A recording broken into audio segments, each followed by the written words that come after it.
Now, this year, an estimated 3,500 children in San Diego County will spend time in foster care after experiencing abuse or neglect.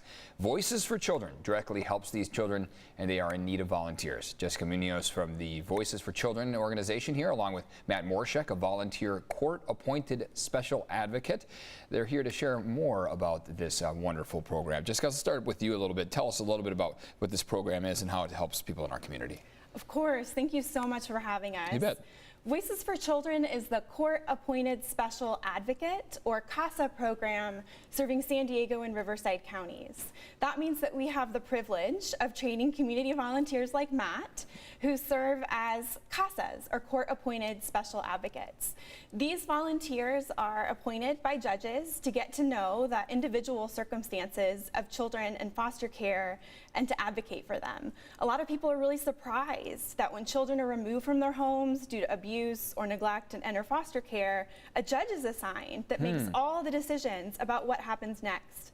It's those judges that appoint CASA volunteers.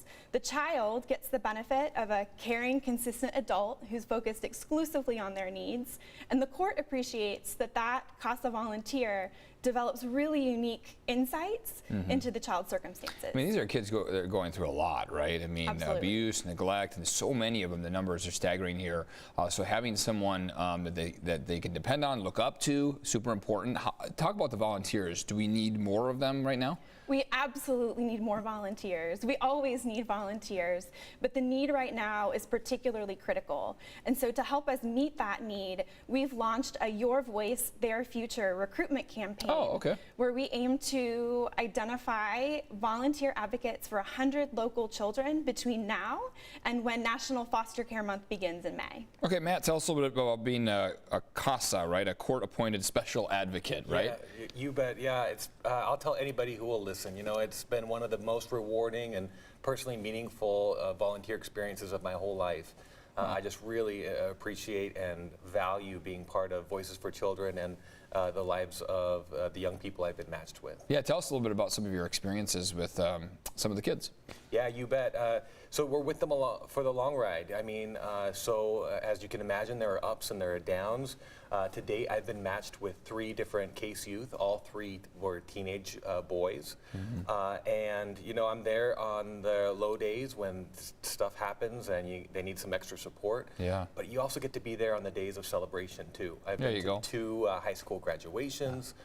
Been there for an adoption hearing, and you know, those experiences are just incredible and feed the soul. Yeah, I was going to say very rewarding for you, but this really is about them and helping them. And what's kind of the feedback you've gotten from them as you've gotten to know them? Yeah, I mean, again, it's really heartwarming to hear the role that we've played as CASAs. You know, I like to think about it as just kind of a slice of my day, but those, or my week, but those experiences can have tremendous impact. You know, I've had several cases where my youth has said, you know, if not but for your involvement, I don't think we would be here. Wow. And it just is incredible.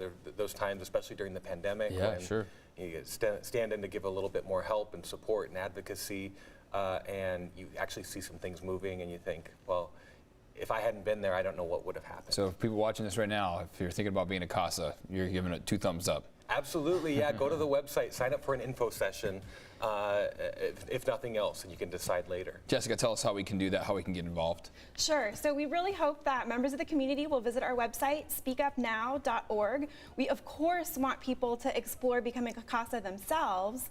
We also, through our campaign, have a way for people in the community to recommend others they know that might be a great volunteer. Research says that men particularly are more likely to volunteer if they're invited by someone close to them. Awesome. We always need volunteers, but we particularly need men. All right, get out there and volunteer for this great organization. You're helping really change the lives of our youth here.